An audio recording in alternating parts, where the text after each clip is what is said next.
so adamant in destroying them. So it's not hopeless, but you see how the United States is going around in these areas of economics and of trade and of commerce and finance to try to make the Cuban people suffer as much as they can. And this is affecting, in a drastic way, very young children and infants, and also the older, in other words, the most vulnerable.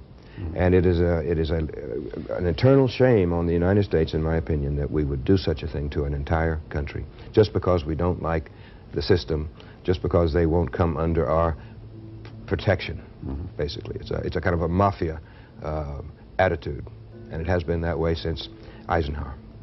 Well, that's capitalism.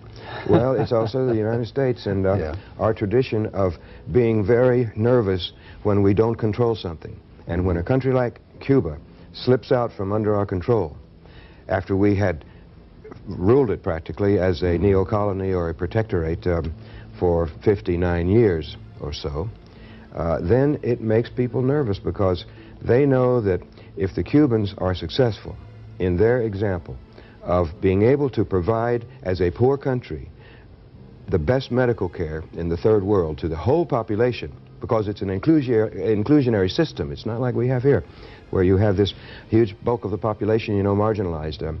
But there, if everybody can have adequate medical care, if the schooling is adequate for all, and remember, Cuba has more doctors and more teachers per capita than any country in the world, and they have succeeded in these areas, and it's all state supported, which means people don't have to put money out for the medical care or for they of course pay the cost indirectly as a whole society, but they don't have to pay the bill in the hospital and so forth.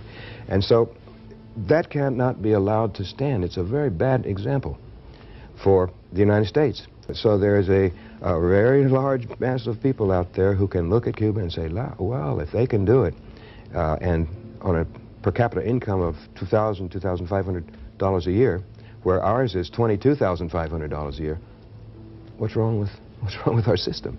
I mean, maybe we ought to consider an alternative. That's why Nicaragua, Sandinista Nicaragua, had to be destroyed. Exactly. They were a bad example, and that's why Grenada had to be destroyed, because any movement that comes to power with the idea of providing for all the people and of escaping the control of the United States and its economy, let's say the corporations and so forth, then that is bad news here in the United States in the upper circles of power. So there you